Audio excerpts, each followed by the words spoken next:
الحمد لله رب العالمين والصلاة والسلام على سيدنا وقائدنا وقدوتنا وقرة عيوننا محمد وعلى آله وأصحابه أجمعين.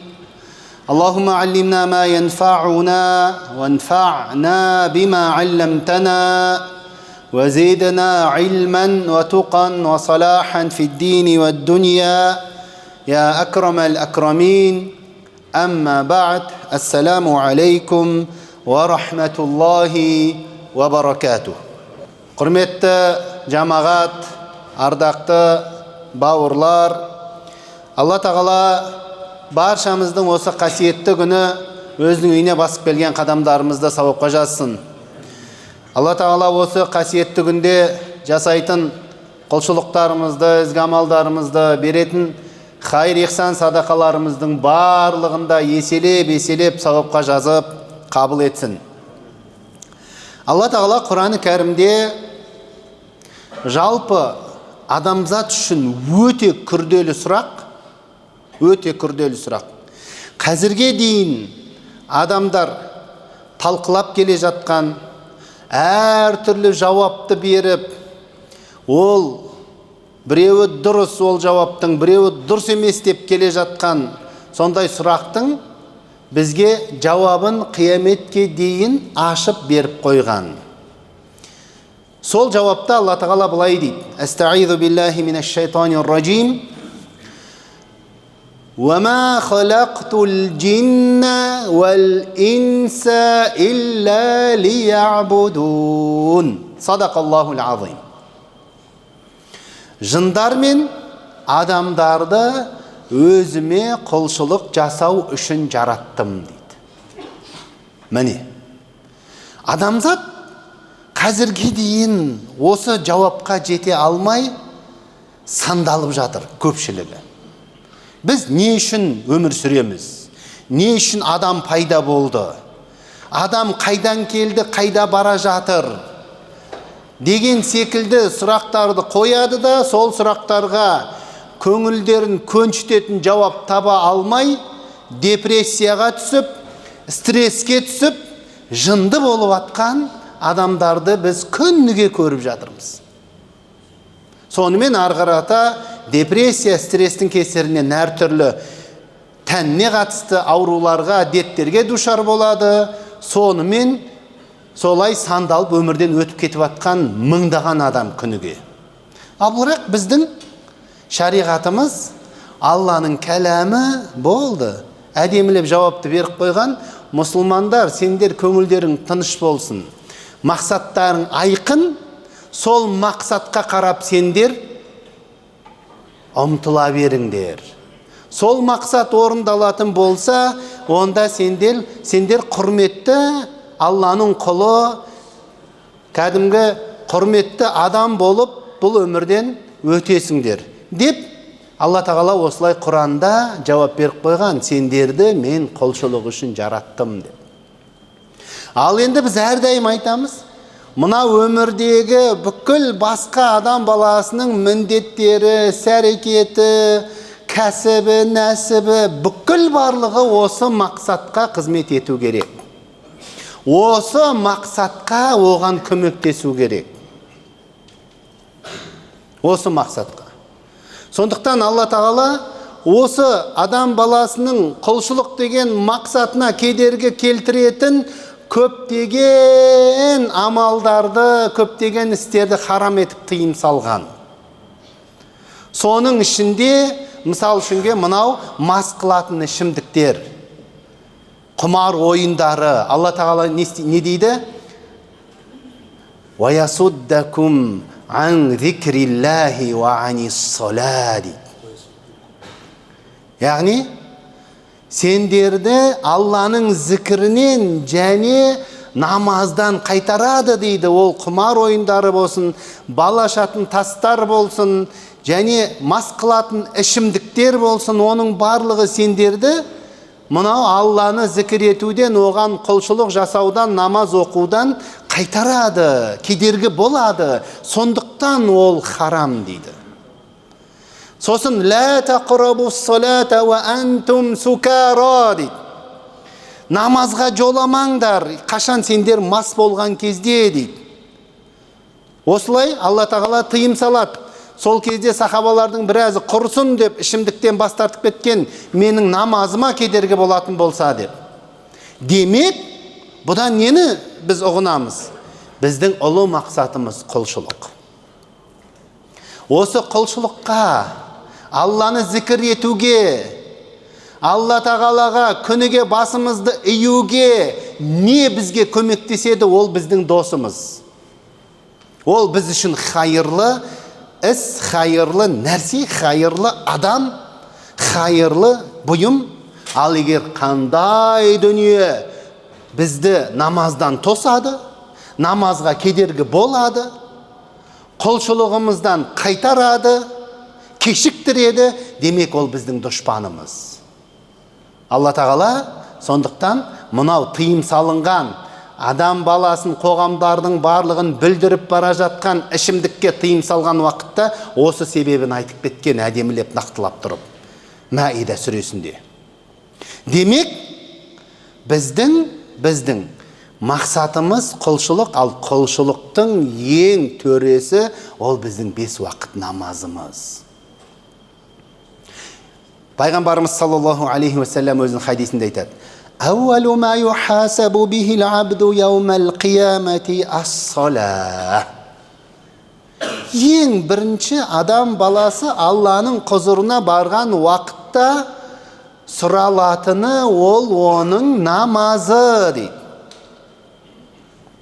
Намаз Алланың құзырына барғанда ең бірінші біз ол үшін жауап беретін құлшылығымыз. فَإِنْ صَلَحَتْ صَلَحَ سَائِرُ عَمَلِهِ وَإِنْ فَسَدَتْ فَسَدَ سَائِرُ عَمَلِهِ деп пайғамбарымыз саллаллаху алейхи уассалам осылай қатаң ескертіп жатыр. Барлығымыз Алланың құзырына барамыз. Алланың құзырына бармайтын ешкім жоқ. Сенбейтіндер де барады, сенетіндер де барады. Сенбейтіндер барған кезде абдырап далбасалайды, сенетіндер Алла тағаланың берген уәдесін сол кезде көреді. Өзі сенген ақиретті көреді. Сондықтан пайғамбарымыз саллаллаху алейхи уассалам айтып жатыр: егер оның намазы дұрыс болатын болса, намазы түгел болса, намазына дұрыс жауап бере алса, онда қалған амалдарының барлығы түзетіліп Алланың құзырында қабыл болады дейді. Яғни оның майда шүйде кемшіліктері, қателіктері, күнәлары болса, намаздың құрметіне, түгел болған 5 уақыт намазының құрметіне Алла тағала кешіріп жібереді екен. Кем-кетікті басқа амалдарын, садақасындағы, оразасындағы, қажылығындағы, тағы басқа мысал үшінге құлшылықтарындағы кем-кетікті кейбір тұстарын Алла тағала толтырып жіберіңдер деп әмір етеді екен. Неге? Себебі Алла тағала шексіз мейірімнің, шексіз кеңшіліктің иесі. Кешіре ме, кешірмей ме өзінің құзырында. Бірақ пайғамбарымыз саллаллаху алейхи уассалам Алла тағаланың осындай мейірімінен хабар беріп айтып жатыр: қалған амалдары түзеліп кетеді деп. Ал егер намазы дұрыс болмайтын болса, намазына дұрыс жауап бере алмаса, уақытында оқыды ма, оқымады ма, ықыласпен оқыды ма, оқымады ма, әшейін жай ғана қожа көрсінге оқыды ма, болмаса шын мәнінде Алланың разылығын тілеп оқыды ма деген сұрақтарға егер адам баласы дұрыс жауап бере алмай, ол сұрақтан өте алмаса, ол кезде қалған сұрағының барлығы қиындай береді. Қалған есеп қисабы одан сайын қиындайды дейді. Одан сайын оған қысымшылық басталады қабірдің өзінде. Сондықтан пайғамбарымыз саллаллаху алейхи уассалам намаздың Алланың құзырында қаншалықты маңызды құлшылық екендігін осылай бұл хадисте бізге баяндап кеткен. Алла тағала не дейді Құранда? Хафизу дейді. Хафизу аля салават. Сендер намаздың соншалықты маңызды екендігін, Алла тағала маңызды екендігін ескертіп жатыр. Әрдайым тұрақты түрде сендер намаздарыңды оқып жүріңдер дейді. Сақ болыңдар дейді. зекет, қажылық, басқа құлшылықтарда бір рет сендер зекетті беріңдер дегенде қойған, тұрақты түрде беріп жүріңдер деген әңгіме жоқ. А бірақ хафизу деген сөз, яғни тұрақты түрде намазыңды орындап сақ болып жүр деген сөз. Бұл аяттың өзі, тәпсір ғұламалар айтады, намаздың қаншалықты маңызды екендігін мұсылман адам үшін және намазға кешірімнің жоқтығын білдіреді дейді. Намазға, басқа құлшылықтарға кешірім бар. Егер біз ораза ұстауға денсаулығымыз жарамай қалса, болмаса сапарда болып қалсақ, ол кезде оразамызды кешіктіруге, немесе оның орнына фидия төлеуге оған бізге рұқсат етіледі. Қажылыққа егер шамаңыз жетпесе, қаражатыңыз болмаса, қажылық парыз болмайды. Зекет нисап мөлшеріне адам баласының мал мүлкі жетпесе, зекетті беру де оған міндетті болмайды. Ал бірақ намаз ешқашан кешірім жоқ. Пайғамбарымыз саллаллаху алейхи ва саллям айтады: "Салли қаиман, фаин лам тастати' фақаидан, фаин лам тастати' аля джамб." Сен намазды тұрып оқы дейді.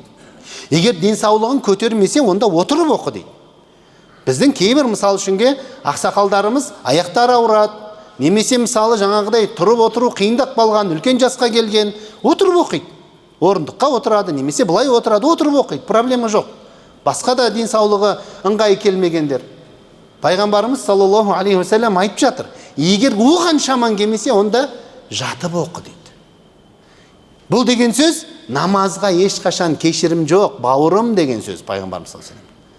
Намазды егер де біз мүлдем аяқ қолымыз қимылдамай қалған жағдайда болатын болсақ, көзімізбен, ишарамен оқылған намазды міндеттіміз, таямды соғып дәрет ала алмасақ.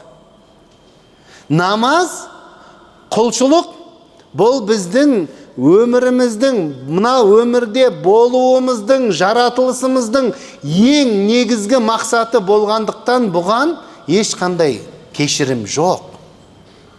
Пайғамбарымыз саллаллаху алейхи ва саллям өмірінің соңында, өлім төсегінде, соңғы жан тапсырудың алдында не деді? Біріншіден үммети деді. Менің үмметім деп, үмметіне дұға етті Аллаға жалбарынып. Содан кейін үмметіне, яғни сол жердегі ең бірінші басында отырған сахабаларға айтты: "Ас-салат, ас-сала" деді. Намазға беріп болыңдар деді. Ең соңғы өсиеті, намазға беріп болыңдар. Екіншісі, "Уама малакат айманукум." Және сендердің құзырыңдағы жауапты болған оларға, қолдарыңа, күңдеріңе, қызметшілеріңе сақ болыңдар деді. Яғни адамның құқығына. Намаз адамның құқығы. Ең соңғы пайғамбарымыз саллаллаху алейхи ва саллямның айтып кеткен өсиеті, ескертуі. Бұның өзі де адам баласы үшін, яғни мұсылман үшін намаз қаншалықты парыз, қаншалықты намаз маңызды, соны тағы да бізге көрсетеді. Ал енді намазды әйтеуір оқи бере ме? Жоқ. Пайғамбарымыз саллаллаху алейхи ва саллям хадисінде айтады: "Саллу кама раайтумуни усалли." Сендер мені қалай намаз оқып тұрғанымды көрсеңдер, солай намаз оқыңдар дейді. Пайғамбарымыз саллаллаху алейхи ва саллям бізге намазды қалай үйретті? Абдулла ибн Мас'уд радиаллаху анху пайғамбарымыз саллаллаху алейхи ва саллямның намазын үлгісін жеткізді. Ары қарата соны Абу Ханифа рахматуллахи алейхи үйренді. Ары қарай өзінің мектебінің түлектерінің барлығына үйретті. Міне біз солай Ханафи мазхабымен намазды пайғамбарымыз саллаллаху алейхи ва саллямның оқу үлгісімен оқып келе жатырмыз. Бірақ Алла Тағала Құранда айтады: "Иннас-салата канат алал муъминина китабан мауқута." Намаз момын мұсылмандарға белгілі бір уақыттарда парыз болды дейді.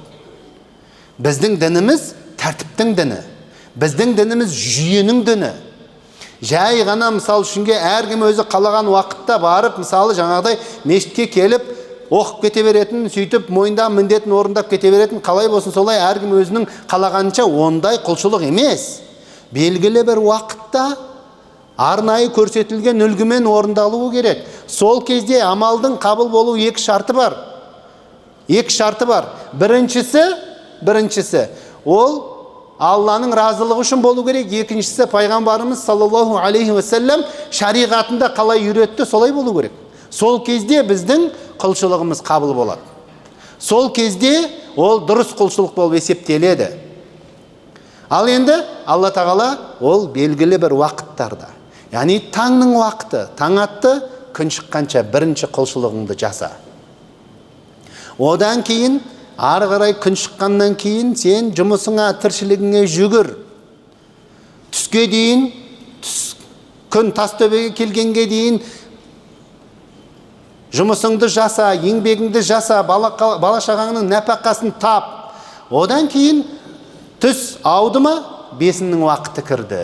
Сол уақытта демал. Аллаға түске дейін мен еңбек еттім, бала шағамның нәпақасын жинадым, соған шүкір деп бесін намазын оқы. Ол уақыт болса да адам баласының көлеңкесі өзінен екі есе болғанға дейін жалғасады, яғни екінтінің уақытына дейін. Екінтінің уақыты келді, үлкен сынақ намаз. Ол уақытта сауда қайнап атады, жұмыс қайнап атады. Алла тағала сол үшін айтады: «Хафизу аля ссалавати уассалатил уста» дейді. Намаздарға сақ болыңдар, әсіресе ортаңғы намазға сақ болыңдар дейді. Ортаңғы намазымыз осы асыр намазы. Барлығы жұмыстың қайнап жататын уақытта сен мына дүниенің тіршілігі деп кетіп қалма. Бұл дүниенің тіршілігі бітпейді. Ертең қай уақытта сен мәңгі бақи өмір сүрмейсің, ажалың келеді, Алланың құзырына барасың. Ең бірінші жауап беретін амалды орындауды ұмытпа, бұл дүниемен бірге деп Алла тағала екінтіні асырды осы уақытқа байлап қойған, айналдырған 1,5 сағаттың ішінде оқуымыз керек біздің мазхабымыз бойынша. Сосын ары қарай 5 минут сен уақытыңды бөлді Аллаға құлшылыққа, шүкірге. Сосын күн батқаннан кейін ақшамыңды оқы.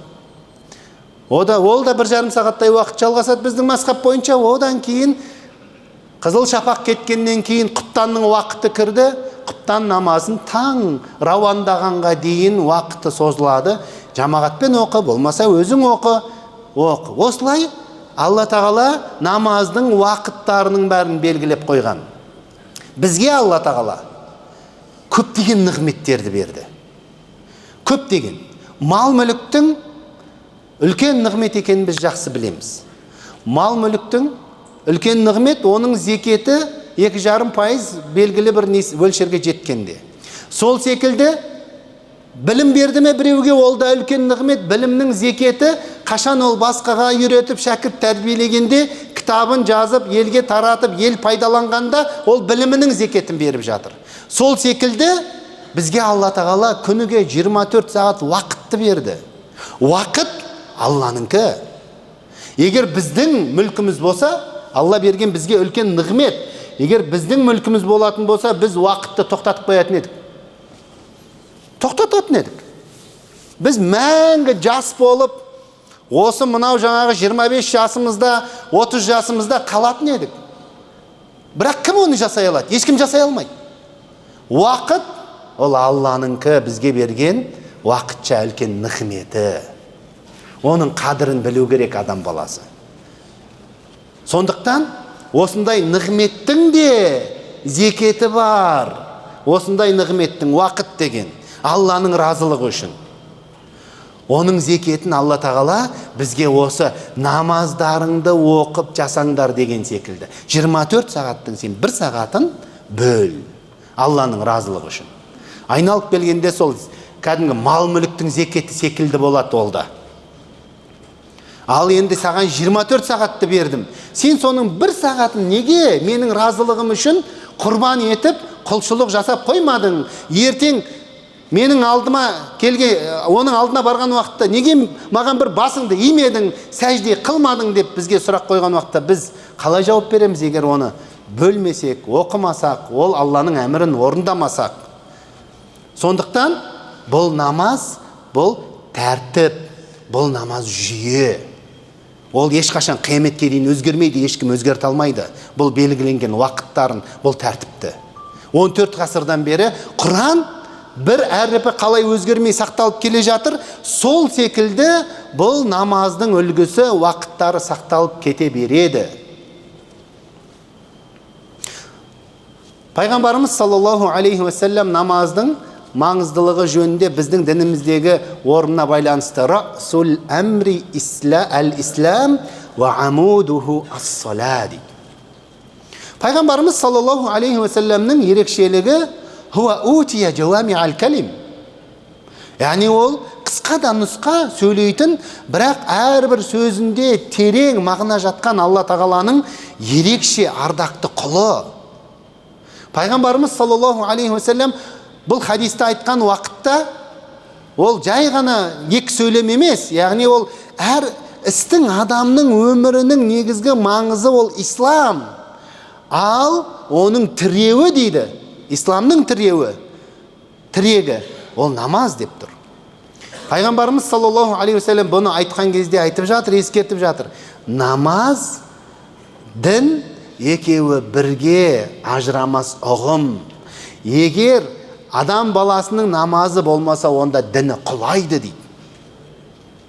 Мысалы, сіздің үйіңіздің тіреуі дұрыс болмаса, үйіңіз құлайды. Үйіңіз бар, бірақ құлап қирап жатқан үй секілді болады.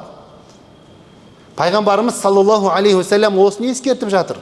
Сендер діндеріңді құлатып алмаңдар. Бұл өмірдегі ең негізгі құндылықтарың, қажет болса дін үшін адам баласы өмірін де қию керек. Дінді қорғау үшін, дінін сақтау үшін. Пайғамбарымыз саллаллаху алейхи уассалам дінін сақтаймын деп Меккеден Мединаға сахабалармен бірге көшті. Негізгі мақсаты Пайғамбарымыз саллаллаху алейхи уассаламның дін болды. Дініне ешқандай ұстануға, оны таратуға, оған амал етуге мүшриктер, Құрайыштың мүшриктері мүмкіндік бермеді. Сондықтан Пайғамбарымыз саллаллаху алейхи уассалам көшті. Еріккеннен көшкен жоқ. Ал енді соны немен сақтайсыңдар дейді? Намазбен сақтайсыңдар дейді. Ең маңызды құндылықтарың ол намаз. Себебі намаз діннің тірегі дейді.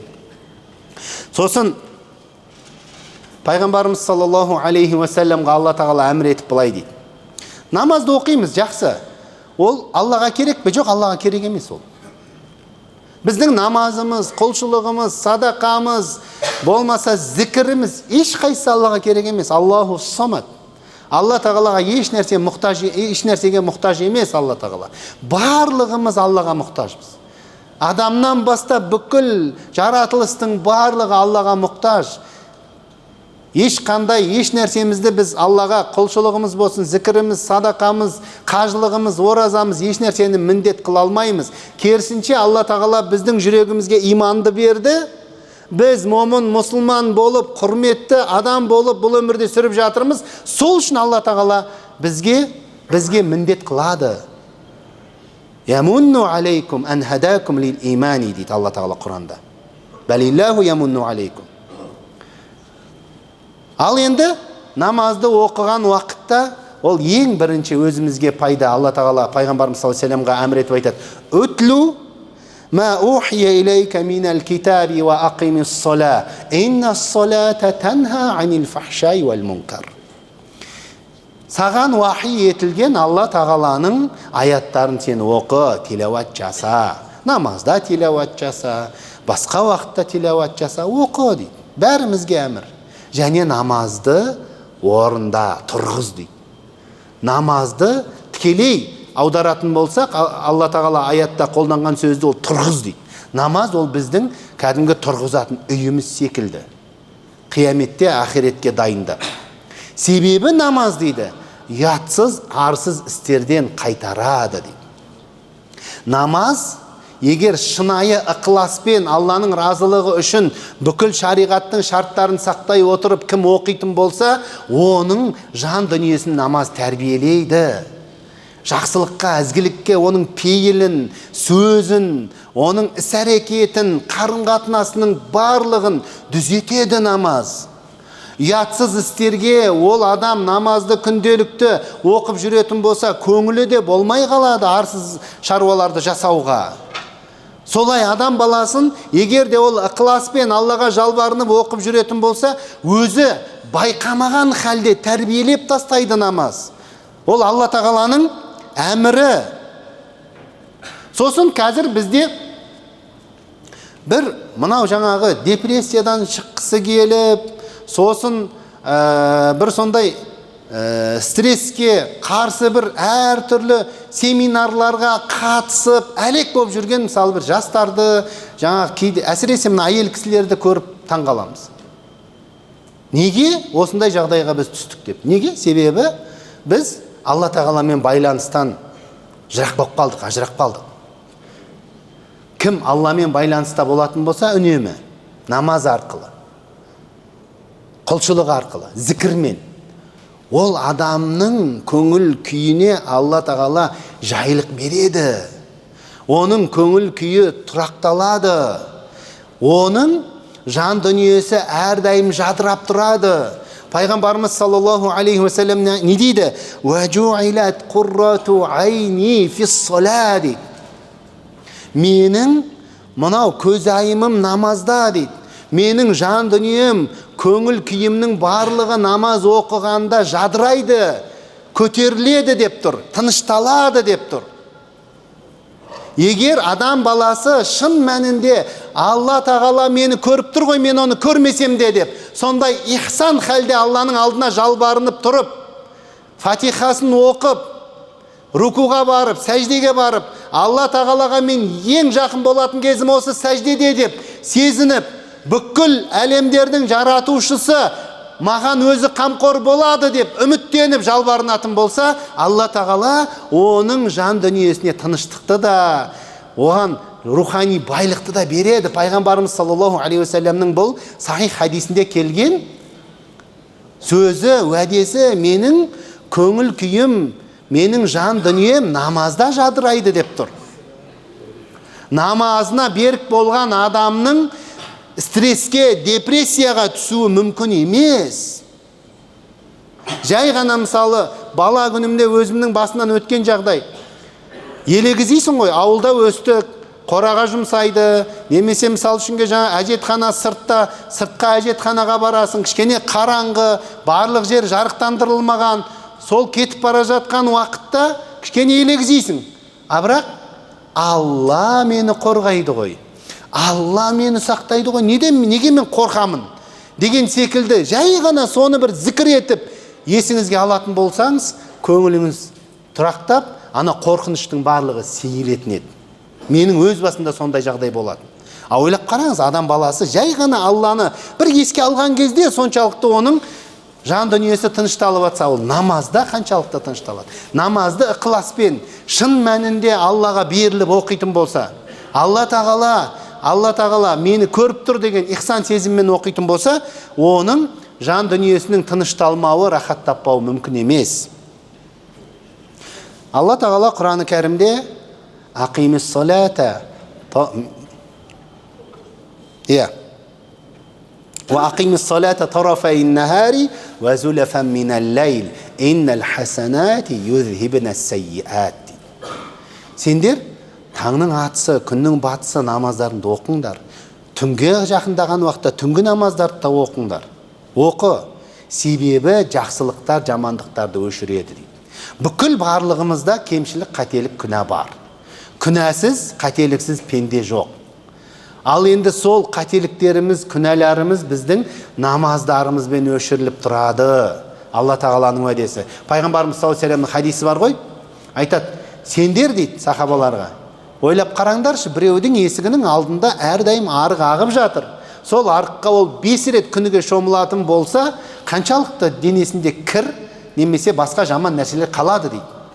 Пайғамбарымыз саллаллаху алейхи ва саллямның бұл сұрағына әрине сахабалар айтады, ешқандай кір қалмайды ғой дейді. Өзіміз білеміз ғой, таңертең кешке бір душ қабылдайтын болсаңыз, ешқандай иіс қалмайды үстіңізде. 2 рет қана душ қабылдап отырсақ, 5 рет емес. Пайғамбарымыз саллаллаху алейхи ва саллям айтып отыр, 5 рет қабылдаса, ешқандай қалмайды деді, кір қалмайды оның, иіс те қалмайды. Сол кезде Пайғамбарымыз саллаллаху алейхи ва саллям 5 уақыт намаз солай деді. 5 уақыт намаз, қазір мысалы үшінге жұманы оқимыз ба, жұмаға дейінгі біздің күнәларымызды Алла тағала кешіреді. Екінті оқисыз, жұмадан кейін екінтіге дейін жасаған майда-шүйде қателіктеріміздің барлығы кешіріледі екен. Пайғамбарымыз саллаллаху алейхи ва саллямның сахих хадистегі уәдесі. Демек, кім күнәларым кешіріліп жүрсін, менің күнәларым мойныма жиналып қалмасын, Алла тағаланың құзырына барған уақытта мен күнәлардан пәк болып, Алла мені кешірген, тазарған халде жетейін десе, 5 уақыт намазына сақ болу керек. 5 уақыт намаз біздің дінімізде осыншалықты маңызды парыз міндет. Ибрахим пайғамбардың бұл дұғасы: Рабби жаални муқима салати ва мин зуррияти деп Ибрахим пайғамбар дұға еткен. Яғни Раббым мені намаз оқушы қыл, менің ұрпағымды. Тек қана біз өзімізді ғана сұрамаймыз, біз ұрпағымызды да сұрауымыз керек. Және біз өткендерімізге дұға қылатын, өткеннің де, болашақтың да қамын жейтін үмметпіз біз. Жай ғана мысалы өзімізді ғана ойлайтын эгоист үммет емеспіз. Ибрахим пайғамбар соны айтып жатыр: менің ұрпағымды да намаз оқитын қыл деп. Лұқман алейхиссалам: я бунайя ақимис салата ваъмур бил урфи деп өзінің баласына әмір еткен, өзінің баласын намазға шақырған: балақайым, сен намазыңды оқы деп. Пайғамбарымыз саллаллаху алейхи вассаламға Алла тағала әмір еткен: ваъмур ахлака бис салати вастабир алейха дейді. Сен өзіңнің отбасыңды намазға шақыр дейді. Солай сен оларды оттан қорғайсың. Солай сен оларды тәрбиелейсің, имандылыққа, көркем мінезге деп Алла тағала әмір етіп тұр. Және өзің ол намазға берік бол, сабыр ет. Намазды уақытында оқу, намазға берік болу ол оңай емес. Нәпсімен сен күресесің ол үшін деп пайғамбарымыз саллаллаху алейхи уассаламға осылай ескертіп отыр. Сондықтан намазымызға берік болу ол біздің дініміздің тірегі. Әрбір момын мұсылманның 5 уақыт намаз оқуы ол әрбір момын мұсылманның мойнындағы Алла жүктеген парыз. Кім парызды орындады? Бұл өмірде Алла тағала оның өміріне береке беріп, оны көркем мінезбен, жамандықтан тыйып, тәрбиелеп қояды. Ақыретте өзінің құзырында оның сұрақ жауабы, есеп қысабы жеңіл болады. Сондықтан Алла тағала осы ұлы мақсатымызды иманмен, әрдайым сауаппен, қабылмен орындап жүруді баршамызға нәсіп етсін. Субханака ва бихамдик, нашхаду ан ла илаха илля анта, настағфирука ва натубу илейк.